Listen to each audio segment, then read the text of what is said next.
telling me we're live.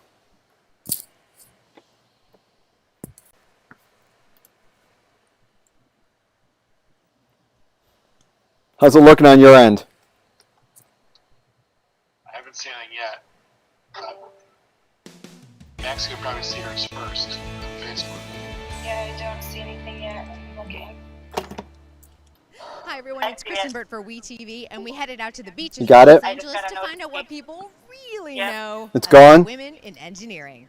All right, if I asked you, what are your thoughts about? Okay. I got it. Okay. Go ahead. Brala.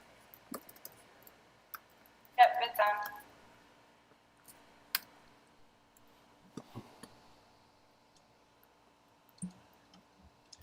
Hello everyone. Welcome to Let's Talk Allyship for Black Engineers We're and off, guys. Technologists. My name is Bralade Koroye Emenanjo, and I am the lead for SWE's African American Affinity Network, Affinity Group. So I'll be your moderator for today's I do not panel. see it on YouTube yet. And I'm so It might glad be to a lag. have all of you here with us today. Thank you so much for joining us for this learning and discussion opportunity. So the purpose for today's panel is to discuss Yeah, because I'm definitely turned on my implications of end, Chris. allyship It says it's for the online, Black so it's just going to community, catch up. both in the workplace and outside of it, especially in STEM. There is a conversation about racial equity happening right now, and many people are asking, how can I be an effective ally? To answer the question, the Society of Women Engineers wants to give you access to subject matter experts and really people who've just lived this in their lives. I have who are 68 champions eyes on in the stream. community or who are Ecamm tells me allies that, so supporting the that's cool. community. And they can discuss diverse perspectives on allyship. So I'll just briefly tell you how the panel will work. I will introduce each of our panelists and ask each person to answer an introductory question. And that is, what makes this moment feel You were on different YouTube yesterday. than What others in the recent past? setting Because were I you know on? many of us are thinking about it right now. Why is this moment different? Because we've seen other events, but this is particularly different. And then we'll then answer questions that people submitted The damn for James Group the Facebook? panel, YouTube? and one or two of each of our panelists will answer. That's questions you have submitted before today. And thank you to those of you who submitted. We got a lot. For the last 15 minutes, we will take questions asked by you during the live panel. So we're listening. Go ahead and drop your questions in the comment box as you listen. Remember to type in your questions. A recording of this panel will be added to the Advanced Learning Center after today. So I'm excited to introduce some of my influential panelists today. Let's get started. So Heather Doty is the FY21 president of the Society of Women Engineers. We have seen racial justice movements in recent years. Muted. Why does this feel Oh, I see different? what Why you is mean, this Maxie, moment yeah. so powerful? Okay. Yeah, that's we're a looking on YouTube now. really loaded question that we could spend the whole hour unpacking. So I will just answer from my own personal perspective in terms of allyship. I have seen more and more vocal allies in this situation. And I believe one key difference is the backdrop of COVID-19. These are both situations, both the coronavirus and systemic racism, that bring up feelings of powerlessness, anger, sadness, fear. And for me personally, the difference is the only action I can take in the light of coronavirus, not being a virologist or someone developing a vaccine, is to stay home and not interact. And that has led to increased feelings of isolation that I've felt in the past around racial justice issues. What can I do as one individual? But there's a lot more I can do as one individual against systemic racism, even if they're small individual actions. And I think we're seeing a lot more of that, and all those pieces add up and feel more powerful as a collective. Thanks for answering. Thank you so much for that introductory answer. So the next is Brenda Wilkinson, who is the CEO and the president of the Anita Borg Institute. Brenda is a pioneering thought leader working on the urgent need for intersectional equity in technology. Yeah, I don't. Brenda, on this is, Facebook, I'm I have looking the at same the question for you. presence What makes this online. moment so powerful? Can you guys still hear me on Facebook or on live? All right. Well, Brenda will be trying to get back on. I think there was some internet difficulties, but we have Brenda on and she'll be a part of this conversation. Excited to have Brenda. So next, I will be calling on Corey. So Corey and ERG leaders. Corey, the same question for you. What makes this racial equity movement different than those of other years? Why are we at such a pivotal moment?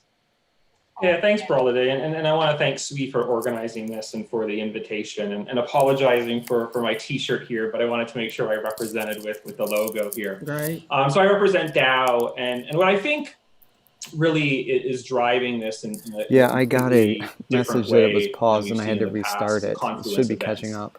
So Heather mentioned COVID-19 and the disparities that we're seeing in health outcomes for the African American and African heritage community.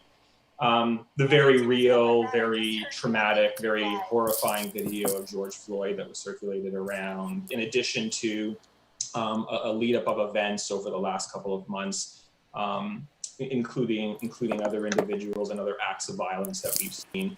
And then you add on top of that this growing polarization that we're seeing within the US right now, and taken together, I think that defines a very unique moment for all of us. I think the output of this that we're seeing is unity like we've never seen before, all the way from government to corporations to citizens, standing up and really with a unified voice advocating for change, making some pretty significant commitments along the way. So that would be my probably more than 30-second reply there. Great. Thanks, Corey. And from what you said, one thing that we're sure of is that this moment is just undeniable. There's something happening that we cannot deny. So we have Brenda back on. And as I was saying, Brenda is the CEO and president of the Anita Borg Institute, a pioneering thought leader working on the urgent need for intersectional equity in technology. Brenda, the same question. What makes this moment different? Yes, thank you. So glad to be back.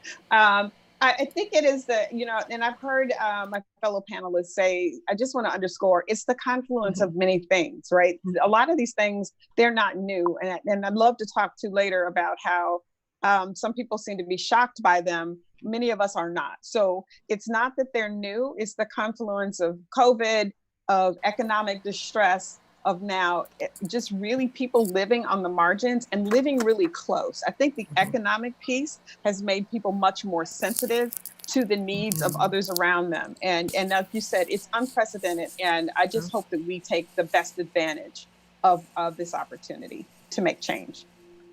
Unprecedented. Thanks for sharing that, Brenda.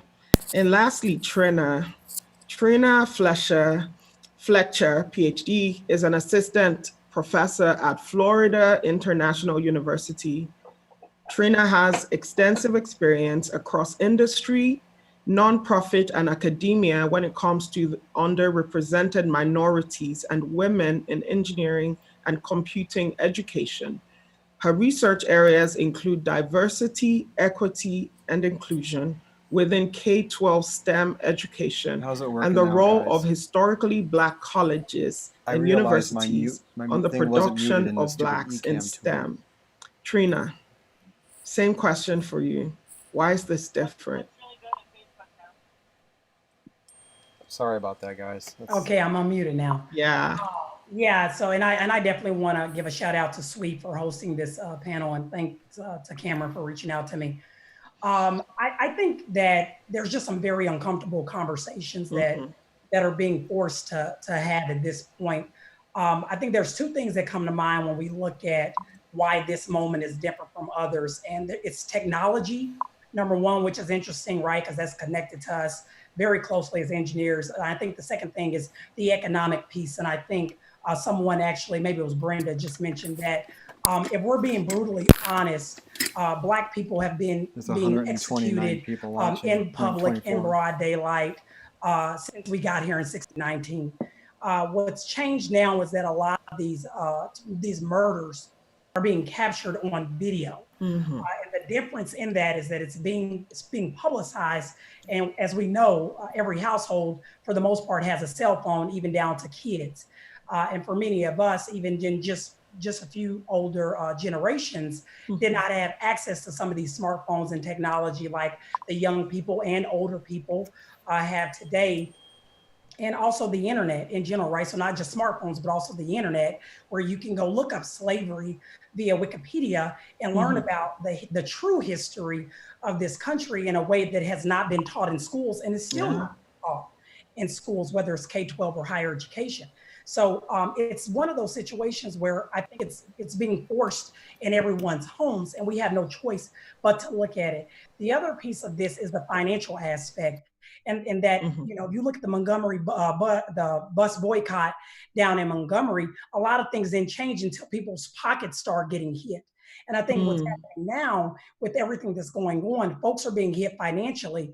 And sadly, you know, African Americans were brought here for the financial benefit of European Americans and whites. And so when you look at it now, it's any situation that will pop up that will make my business lose money, I'm going to address it. Would they have addressed it if it didn't hit them financially? I don't know. But I think that those are two particular reasons why we're seeing the level of attention being focused on everything now. Wow, thank you. Thank you. I could just listen to you all just talk all day because you're hitting on some truths that are hard to say, but they are facts. All right, I'll begin with the questions now. So Claudia from our Facebook group asked, she said, please talk about some assumptions people have about Black engineers' experiences in the workplace, specifically Black women. I'll give that to Brenda and Trina. So Brenda, what are those assumptions and just myths that seems like Black people just own for no valid reason? Yeah, and yeah, thank you again to Sui for having this very important conversation. And I lost my internet, which is why I'm looking at you from my phone. So I apologize for that. So I think the important thing, if we were to move forward, is to think about history. And I think many times people want to look at this as, you know, a point in time and get answers that are very instant answers without looking at the history of the situation. I think Trina brought up the fact that slavery is a real part of our history. It's not thousands of years ago. We're still impacted by it now. And the attitudes that people have had about Black people are prevalent in the workforce and specifically around engineers. If we think about Black women historically, and I'm going to say some things that are probably going to be really hard to hear. Historically, we were experimented on medically because the assumption was we didn't feel pain. And I think a lot of that carries over into the workplace. And so there are slights and conversations that are had about us and around us that make the assumption that we don't feel the pain that other people do. Think about it. We are not allowed to cry, and others are. And if we do, it's negative. So there's assumptions about the amount of pain we can absorb. And then at the other end of it, there's this assumption that there's a reason why you're here that has nothing to do with your own merit. There's this myth of meritocracy that follows most closely white men, white and Asian men. And at some point, it totally leaves out Black women. So there's an assumption that you should just be grateful to have your job. You should just be grateful to be at this table. And it's very impactful in the conversations, and it impacts both sides. So there's that assumption coming from that side. But from the Black women's side, we're constantly thinking and rethinking what we say and don't say and how we say it and how we wear our hair. And there's all of this energy that gets expended because of the assumptions that we are fielded.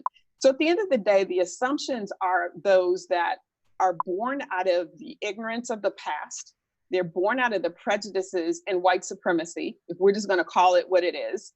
And, you know, it's something that if we can address will directly impact the culture overall, the well-being of everyone, because when one of us is, when we're all happy, then we are all happy. When we think about it that way. And then at the end of the day, companies should be thinking about their bottom line, because we know that's first and foremost in their minds. So if we can increase productivity by not having to expend so much energy on some of fielding the assumptions that are made. Thank you. Thank you for that, Brenda. As you're saying it, and I know many people listening, it's triggering memories, and you're just remembering those many things that you had to swallow, or that, you weren't, maybe when you even spoke up, validity wasn't given to it, because you are supposed to be the strong Black woman. It's a myth. If you're strong, it should be by choice, not because society expected it of you. All right, Trina, let me ask you the same question. Well, Brenda did a phenomenal job. Yeah, she did too.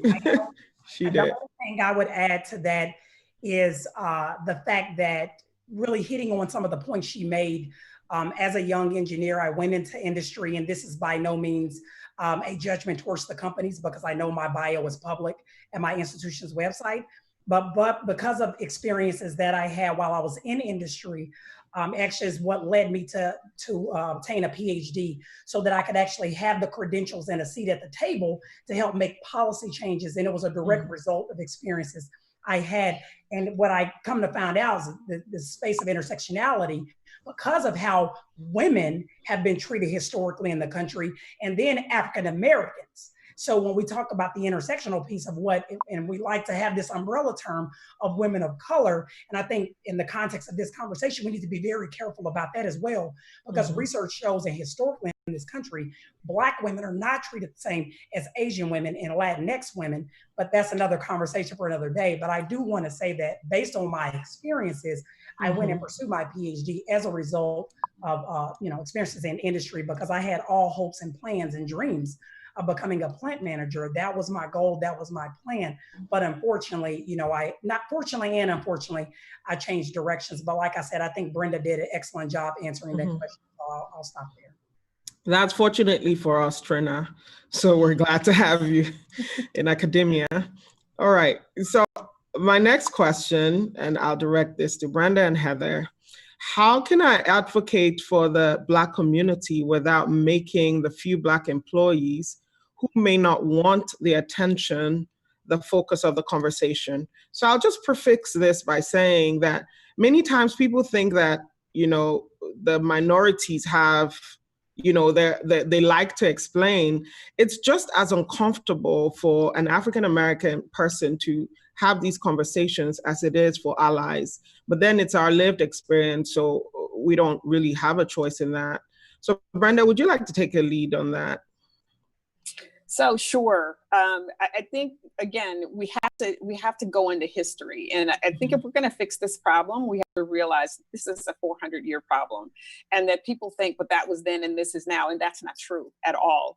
I think if you think about if I like to live my life by the golden rule. I don't want to treat anybody differently than I want to be treated. And I think if everybody really thought about that, and that they didn't have a special section in their mind for how women should be treated, or how someone who is differently abled would be treated. And so I think one of the things that helps me live that, and especially as having been a historically marginalized person and living that life, is I'm always very self-reflective. I'm always checking, how do I look? How did I say that? How did that come across? How was it received? And I think if people really want to be in a culture that is more conducive to everyone getting along, they need to increase the amount of self-reflection. Did I make a joke that was tasteless? I know I've said it 100 times, but wow, was that the right thing to say? We've done a lot of work around trying to police our words. Many times people don't realize the history of words, especially around things like slave and master, right? That's not a good, not a good history, right? No. We use that in tech, right? We say things, in women, we could say the same thing: female join, male join. I mean, really, why are we saying that? Black noise, white noise, black list, white list. Get away from saying things that bring a sensitization that you might not be aware of. But part of this is education, educating yourself with your words. Narratives get created first and foremost by words, then they get created by pictures. So we have to make sure that the images that we portray of people don't just disadvantage and create sort of that environment that is going to put that black ally on edge. And so it's really about being self-reflective about the history and saying, okay, we obviously have to start over. And one of the ways you start over is with humility.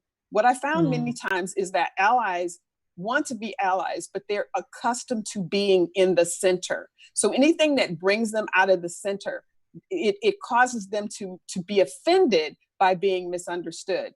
Let's think about that for a minute. If someone misunderstands you, unless you totally know that what you said wasn't offensive, that adding the offense to it causes the ally to feel like you're not really being an ally. So that's where we get into, the term white-splaining or mansplaining. So if an ally says to you, this is how that made me feel, and you go, oh, that's not what that was about. I had a colleague do that recently. Oh, that has nothing to do with you being a Black woman. That's just a woman.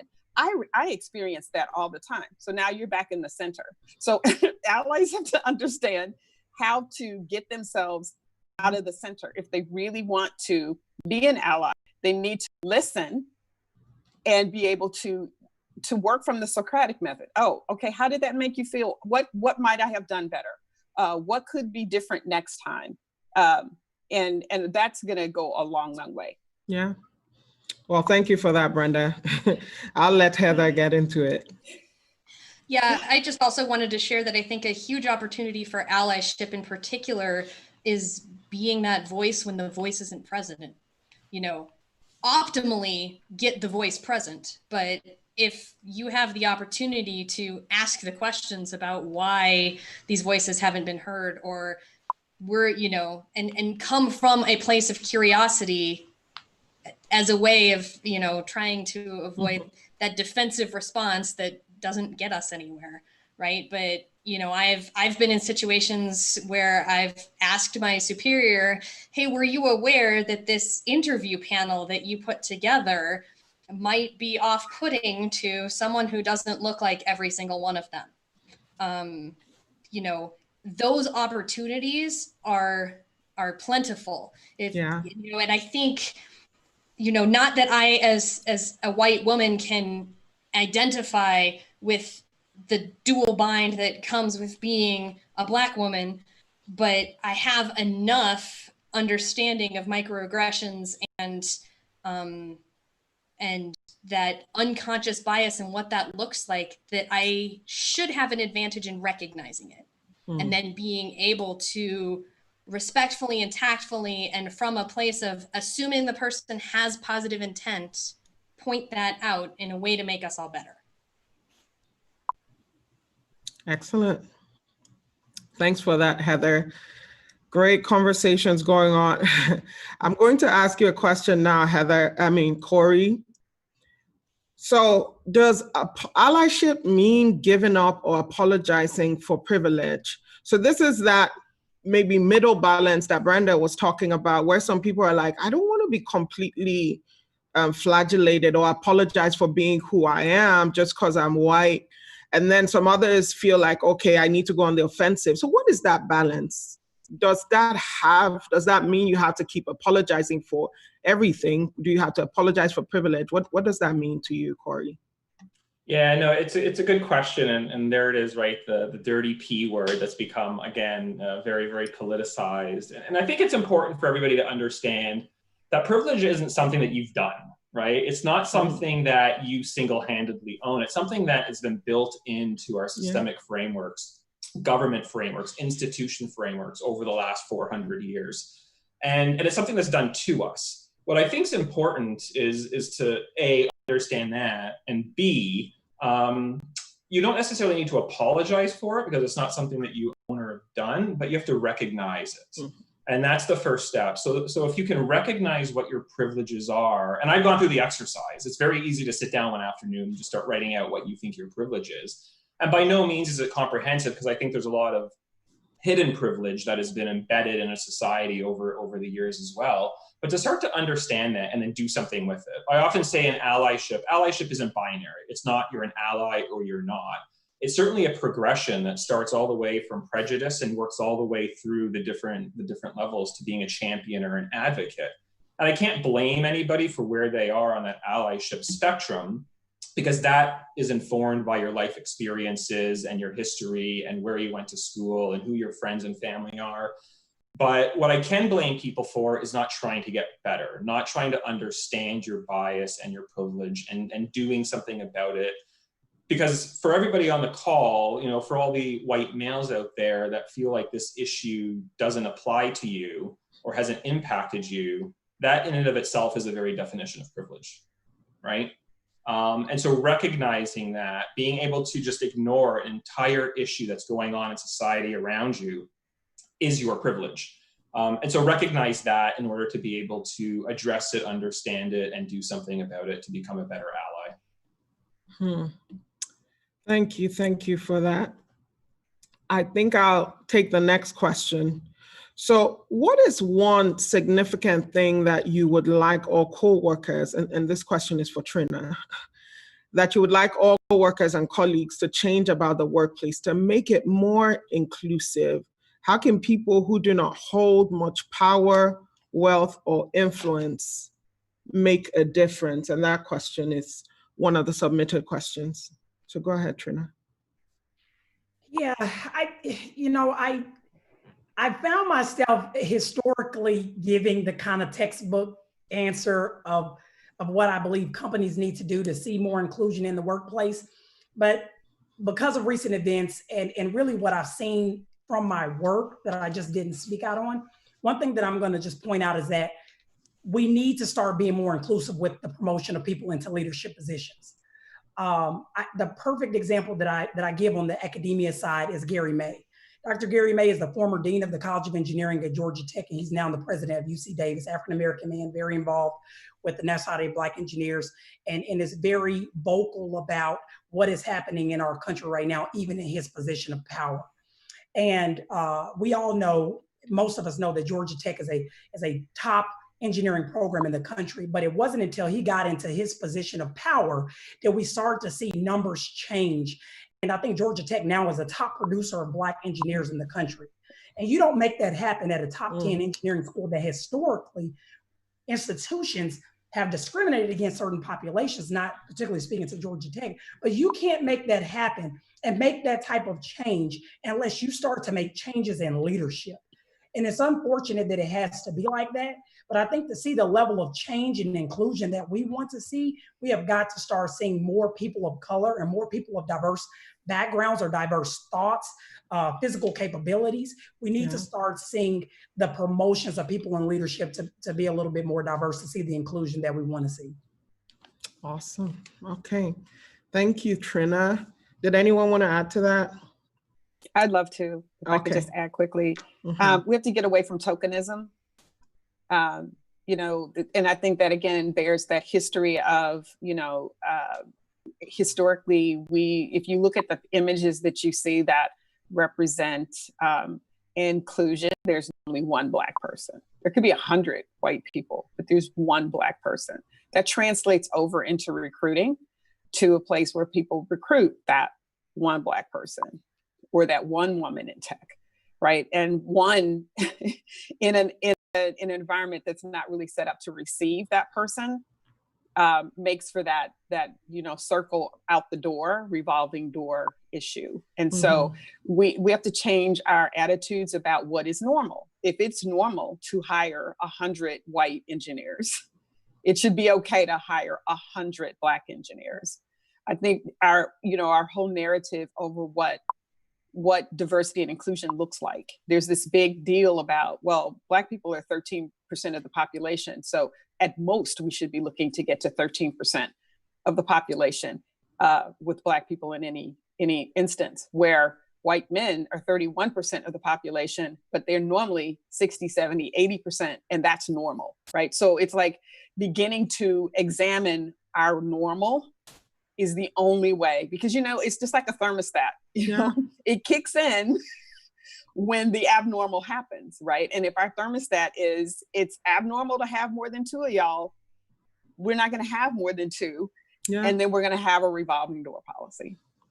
Thanks for sharing that, Brenda. I once heard a Black engineering director say that the two leaders that he led were Black, and they were the two leaders for the rest of the organization. And everyone was kind of surprised because we rarely see it, right?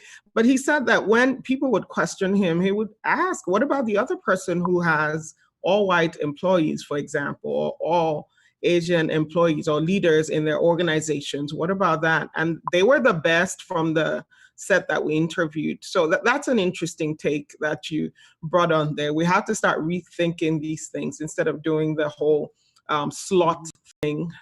Yeah. So the next question is for Corey. And Corey, this is exactly your turf. Do employee resource groups help the Black community with allyship? And with allyship, rather? I mean, absolutely. Right? I guess to back up, right, the ERG, or the Employee Resource Group, has to enable allies to be able to join. At Dow, we have 10 employee resource groups, and every single one of them is open to every single employee, on that very notion that allies are critical to seeing change and to the successes we all want to see. I mean, if you go back in the history of time with the Civil Rights Act, with the Voting Rights Act, with women's suffrage, the Disabilities Act, marriage equality, that wasn't passed by minority groups. That was passed by the collection of allies that decided that it was wrong and it was time to fix error. And so allies are absolutely critical within employee resource groups to be the advocates and champions that we need to see in companies and organizations to really affect the change, because the minority voice, history has proven us, isn't going to be able to solve the problem by themselves. Allies are absolutely critical and need to be an active and majority part, in my opinion, of employee resource groups. Excellent. Great. All right. So let me ask you the next question. I think this will be for Heather. One moment. All right. So what is the one significant change? And I think this goes back to what Trina was responding to a little bit ago. What is the one significant change that you would like employers to make about the workplace to make it more inclusive? Heather, if you could start with that. Yeah, I think the one thing is you have to set the intention to be more inclusive. And it's really important, and I am still educating myself on this, so I'm happy for others to jump in some more. I think it's really important. We've had a lot of conversations, especially recently, where there are allies who want to be out there and they want to help and they want to make a difference. And they're like, we're going to go fix it. And we go off, we feel like we've heard the problem, so we're going to go do the solution, but we do the solution without the members of the community at the table. And it's got that saviorship to it. And like, yes, you should be commended for wanting to do something about the problem. Now we have to take that step back and listen and think and ensure that the actions that we want to take are the right actions. And you're not going to get a consensus on that. You know, anytime that you're trying to change something, someone's not going to like it. That doesn't mean we shouldn't do it, but we should hear the voices and consider the information that comes in and make the best possible decisions in the moment, and also be willing to try and fail as long as we're willing to correct and get back up again. Absolutely. That's like a classic engineering mindset, right? It's like, I usually don't get stuff right the first time. That's why diverse teams lead to the best solutions technically and for these situations. So I think that's the biggest key, is make the commitment and involve the community. So Brenda, how can you extrapolate on that and say even organizations beyond just corporations, right? Organizations such as tech organizations or associations, how can they be more inclusive? So I think, you know, Heather, I really love what you said. And what I would add to it is we have to be curious, right? Engineers are curious. We're looking for solutions. And so we have to look around and see, you know, iteratively, what could we fix? You know, I think I spoke earlier about the workplace environment where, you know, dirty jokes are told or racist jokes are told, or, you know, people wanting to go, I don't understand why I can't say the N-word. You're like, why would you want to say the N-word? And so a lot of that comes from leadership, setting that example. But I think, so I'm going to dig down into something. It's probably going to be a really weird direction, but, I'd like to multitask. Let's fix multiple problems. Let's get to the fact that Black people are historically paid less than their coworkers, right? And so we're going to not only fix a culture, but we're going to fix a societal norm if we are to address pay equity. And we talk about that for women as well. We know that there's this thing called equal pay day that says that a woman has to work into the next year to equal what white males make at the end of the previous year. Well, for women in general, that was March 13th, I think. For Asian women, it was February 11th. For Black women, it's August 13th. So one of the easy ways to do is to start looking at making sure you're giving people equitable pay for equitable work. Also, the same thing with titles. I have historically worked 2 titles below the work that I was doing, which is another issue with equity. And people are spending energy wondering about whether or not they're being treated equally. They're not putting that energy into the job. And so that's another important part about the bottom line and productivity. Companies have literally balanced their budget on the backs of people they've considered to be other. So it's like, start to look around and figure out what part of the larger society have you brought into your company? Did you wait until you were 100 people to bring in HR? That could have helped you deal with some of these issues. Do you even have, as a small startup, do you have someone on board who's not an engineer who can make sure that you're addressing these issues? So it's really incremental. There's so many things that we can do, and bring in the experts to help you so that you don't have to depend on your own knowledge base. Excellent. If I could, I just wanted to go ahead, Trina. On this question as well, number 7. So one thing that I want to mention is that when we talk about employers being able to be more inclusive, I think Heather touched on this and Brenda did as well. When we're talking about recruiting, and again, who's actually in your company in the first place. And I think a huge missed opportunity for a lot of companies are intentionally, purposefully creating quality relationships with minority serving institutions. And again, in the context of this conversation, I want to talk about historically Black colleges and universities, which is also known as HBCUs. And one thing that I want to point out first, I feel compelled to mention this because unfortunately I've met colleagues who are also African-American that did not know that HBCUs were created because at one point in time, African-Americans by law could not attend predominantly white institutions. And so to bring this back to the context of inclusion within engineering organizations, HBCUs, even as of 2019, were graduating 22% of Black female engineers. And also, when you look at the top 10 or 15 institutions who, at the bachelor's level, sent the most students off to get PhDs in engineering and science, the list is over 90% HBCUs. So on one hand, we're hearing all these stories about how tech is saying they can't find quality, diverse candidates, yet you have HBCUs and HSIs who are producing students with high self-esteem, high, comfort levels. They're developed and they're ready in those spaces. Yet for some reason, the companies are saying they can't find them.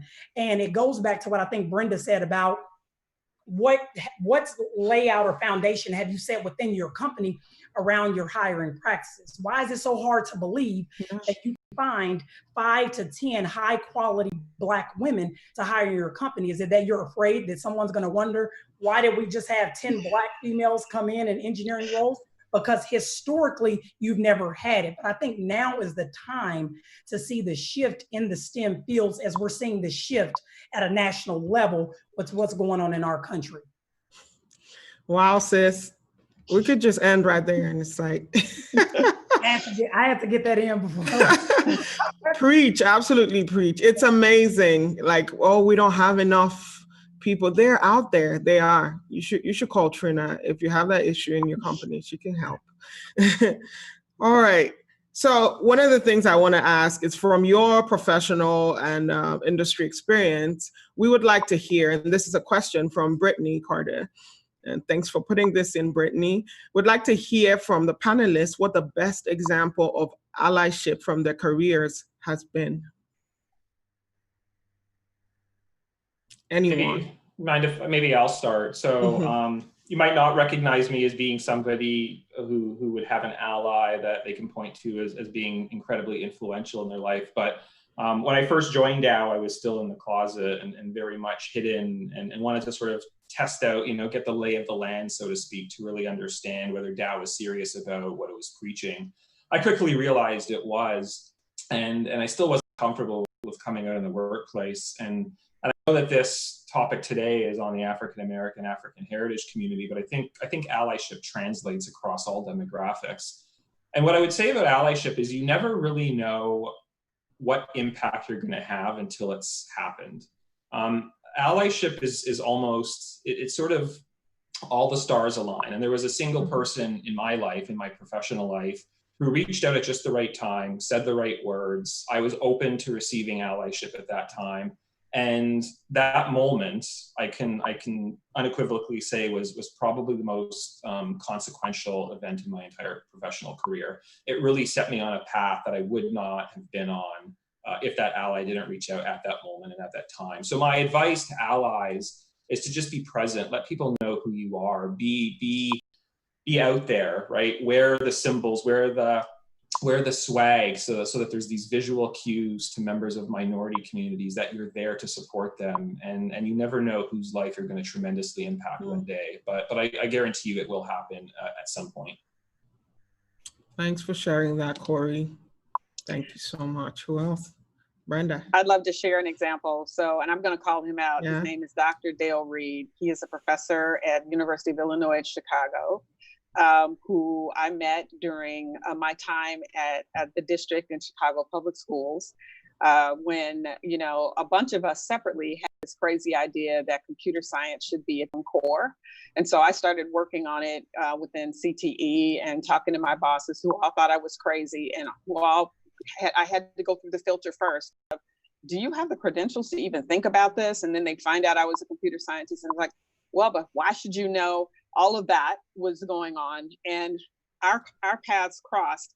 And one of the first things that he did was give automatic validity to my idea without putting me through those paces. And that was just so rich to me that I did not have to be, think about it. I just have to share this with people. We go through being put through that lens from the checkout lady at Jewel to everybody. Yeah. It doesn't start at work. So that PTSD exists. And so when someone is willing to just hear what you have to say as valid, they're already becoming an ally. And then as I was working on the Computer Science for All initiative, way back when we first started, people weren't even talking about that sort of thing. I remember getting all of the no's. We can't do that. That doesn't make any sense. No, no, no. And I remember sitting down with Dale and him saying to me, this is a really brave thing that you're doing. And whether or not you ever get funding, I'm with you. And I can tell you that was a turning point in my ability to bring that initiative to life, because I was getting it full bore. And as an ally, he would take himself out of the center. I mentioned that earlier. It wasn't about him. It was normally about what we were working on together. And he was more aware of the racial dynamic many times than I was. If we were doing a training and I would say, well, Dale, why don't you introduce people? And he would say, no, there's enough white men at the front of the room. I think you should do it or another woman should do it. He was very aware and cognizant of the visuals that either add to a narrative or take away from a narrative. And so again, he did the hard work of self-reflection 100% of the time that I don't experience much from allies generally. It never stops. And so it fed me, it helped me to be successful in doing the hard thing that I was doing. And Dale, if you're out there, thank you. Thank you for all of those allies and mentors, sponsors, people who've, talked us up along the way. It makes a difference. It really does. That snapshot moment in time. So for the rest of the questions, I'll just take one panelist because we're getting a lot of responses, which is awesome. And we're probably going to, not take it all, but who knows? Maybe Heather can work something out. All right, I'll ask you real quick, and anyone just jump in and take this one. Someone asked, Stacy asked, I'd like to know what things white people are doing that comes across as condescending. And that is a verbatim question. We don't have all day. You're pretty for a Black girl. I think Ooh, all of us can come up with one. Articulate. You're so articulate. You'll get the job because you're a Black woman. Trina, can you come up with yours? Yeah, you'll be a diversity hire. I think what this all comes down to, right, is in my opinion, it's just treating people with dignity and respect. I mean, that's what everybody wants. And if the white community can get past their own selves and their own privilege and center of attention that was mentioned earlier in the call, and truly understand that privilege doesn't mean that you didn't try hard and that you're not accomplished. It just means we're all starting at different positions in life. And some people have to make up a little bit more distance than others to get to the same position you've been in. And just understand that and treat everybody with the dignity and respect that they deserve. We're all human beings. That is allyship at its core. Mm-hmm. I think from all the allyship stories you've heard thus far, it wasn't somebody that was out in a march at the front of the march with the flag, advocating at the top of their lungs. It was the behaviors of people that we work with that really resonated with us and was the most effective in our personal lives. And so just practice the behaviors, treat others like you want to be treated, and just treat people with the dignity they deserve. I have the perfect segue question to that. And Lauren is asking from our live comment section. She said, how do you get over the hump of anger that comes with white fragility when educating someone to help them become an ally, both in and out of the workplace? I know you do a lot of ally trainings, Corey, but I mean, all of you are here. If you've done any work in this space, go ahead. I mean, so just get over the hump. I mean, just do it, and have the discussion. You know, it was kind of mentioned on the call earlier today, but one of our vice presidents in manufacturing, an engineer, started to approach the problem of racism from an engineering standpoint, right? I want to fix this. And he ended up having an epiphany, and he describes this in a very sort of personal and one of the best shows of allyship I've seen. And he sent an email out to his organization. And he realized that through all of this internal sort of dialogue, he realized that the first lesson of allyship is just to listen. And don't listen to respond, because that's very different. I think a lot of us listen to come back at somebody with a retort or an answer or you're wrong. Listen to actively listen and hear them. And if you can do that, I think that's a step in the right direction. And so that is the message that I think allies who are afraid about entering in this discussion can start to think about, right? Challenge your friends, your peers to just actively listen to other experiences, because that exposure at the end of the day, and if you look at the history of time, exposure to people that don't look or act like you breaks down barriers, breaks down fear, and enables you to just sort of be a better ally. Okay. All right. Next question. So Seth, can someone please talk about mentorship? So this is a heart's cry right here, Brenda and Trina. This is for you. How can allies effectively mentor Black engineers, and should companies try to set this up? You know how they say sometimes Black women are over-mentored and under-sponsored and things like that. Do you think we need just another mentorship program, or what should the difference be? I think one of the first mistakes that we're making is looking at the person like, oh, here's a Black student that's an engineering student, I gotta go find them a mentor. We're jumping to the conclusion that we can't mentor that student, or that they need someone that looks like them to mentor them. And once you get that idea in your mind, what you're essentially saying is that students are different, right? And I bring this up because I actually sat on a panel for a College of Engineering, and someone that's an academic advisor sent me a follow-up email and thanked me for a comment that I made, because I said, look, things are very difficult already for every engineering student. if you're an academic advisor or consider yourself to be a mentor, treat your students all the same. That's one of the best things that you can do, because if I am a Black student, I'm going to notice you're treating me the same way as you are everybody else. And that's going to make me feel a little bit more comfortable about who I am and my sense of belonging in that space. So we've got to stop assuming that as soon as we see this student who's, you know, at most predominantly white institutions, for example, because they're the one of only 2 or 3 Black students in the class, that we need to like silo them out. No, treat them the same as everyone else. And as you're advising them, if you see that they need additional support or any other students, then address it that way. That's one piece of feedback. Yeah, that's perfect for our collegiates, especially. That's really great. All right. So Heather, let me ask you this next question. Actually, it was from the previously submitted ones, and I know you'll talk more about it in the coming weeks, but she said, what steps are SWE leaders taking to stay ahead of general public outcry for more inclusive practices? It feels like we are being reactive to cultural shifts as opposed to driving needed change. Yes, I know you have a whole town hall, so if you could just make this a 1-minute response. So I don't want to make this too much all about what SWE is doing right now. Join us on July 22nd, and that is the entire topic of that town hall, but I don't want to brush this under the rug either. Yeah. I certainly can appreciate that appearances are that this is reactive. And there is a component of reaction because it's appropriate in this situation. There's this huge movement going on. We've all talked about it. We're all trying to address it faster, but I would not necessarily characterize it as entirely reactive.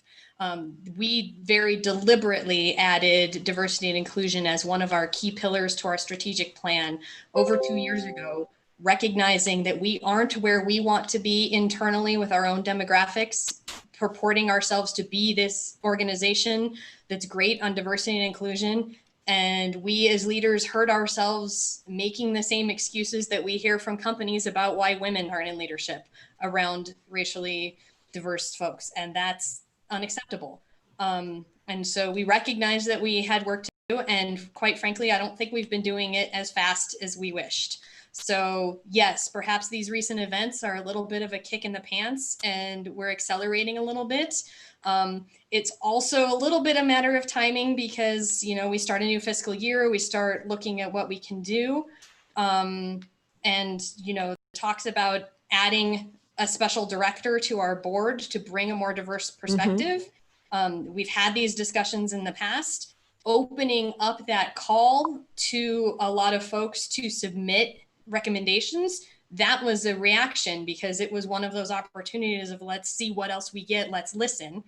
Having that self-reflection that we had a whole team in our Senate this whole past year looking at diversity and inclusion, and I think they've done some great work and they did a lot of listening, but I think, you know, we have more to do in terms of involving the community in the solutioning. So my previous answer was very reflective of SWE in that regard. And so that's why we've set up our listening town halls in a couple of weeks. We've taken a couple of actions right now, but we need to do better at involving the community in our path forward. And let me tell you, the response and the, you know, we're going to be announcing our special directors soon, but thank you to everyone who submitted. You will be getting responses from me. It's going to take me a little while because the outpouring was amazing. So it's even more reflective that like, it's our process. It's not the population. Thank you for that, Heather. Yeah, just stay in touch with us, Twitter, LinkedIn, everywhere. We will be sending out some of those. And Heather, thank you for being so engaged. All right, so Trina, I saw that in your experience, you have K12, you do K12 research as well. And one of the questions that just came in from Facebook is, what are your thoughts around influencing early education to develop inclusive behaviors? So I know this could be a whole seminar, but if you could do it in about a minute. Yeah, no problem. And I'll tie this into a was asked earlier about around, you know, maybe like Black individuals trying to talk to our white counterparts about everything that's going on. And actually, when things started to really kind of take off, I got a number of text messages from a lot of my white colleagues. And I was actually very happy to see the messages come in. But at the same time, I was extremely exhausted because I'm dealing with some COVID-19 research grants, and then the social injustice piece is popping up. So it became overwhelming. And I saw it as an opportunity to actually gather my thoughts and come up kind of with a blanket statement to respond to all of them. And what I found myself saying is that one place that you can start is actually in your homes. Like a lot of my colleagues have children, you know, they have children. Like I'll give an example. I have a really close colleague who she has children, but she also shared with me that her grandparents are extremely racist, right? And we've had that conversation. And I don't believe anyone should put themselves in a position where you could be harmed or, ruin relationships with family and friends.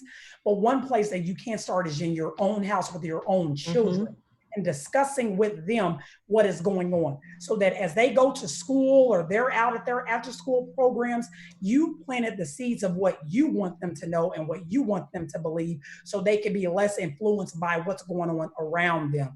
But I do think that we need more K-12 teachers. I think we need a lot more K-12 teachers and K-12 leadership going through diversity, equity, inclusion training and teaching their curriculum from a culturally relevant pedagogy standpoint. I think that a lot of changes do need to happen in the K-12 space, and even in our after school and informal learning programs, which is where a lot of students of diverse backgrounds are. There's a lot of opportunities to start planting seeds early on. So that's a great question that someone brought up. All right. So the next question, I'll piggyback off something Brenda had said before about certain terms we still use in tech. And this is like our almost final question.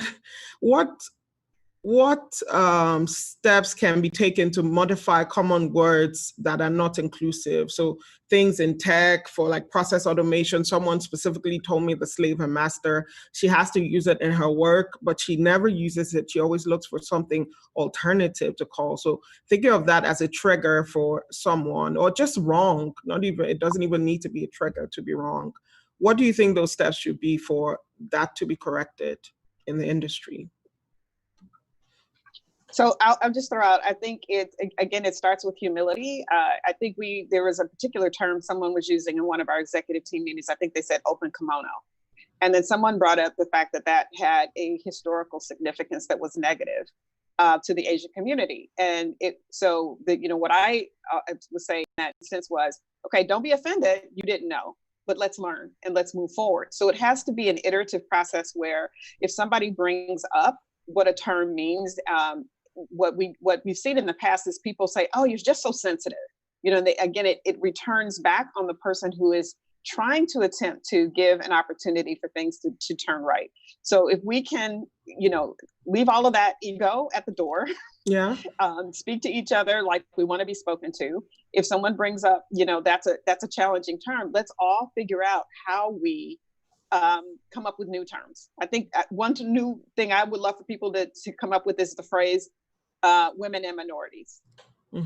We should do better than that, because which one am I today? Right. And so is it hard? Yes, but we're problem solvers. We're engineers. I know, that's one thing I said. I'm like, we're rocket scientists. We do all sorts of things. We could do this thing. It's not as hard as we all claim to do it. We'll just keep doing it and failing and getting it right.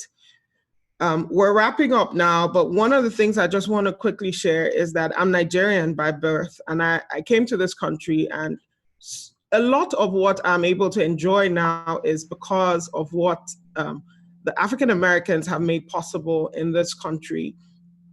And even I am still learning. There's some things my other African American friends are like, no, don't say that, no. Why? Because there's history behind some of these things. So just listening. The community is not monolith. It is, we are so many different diverse people, even though we're Black.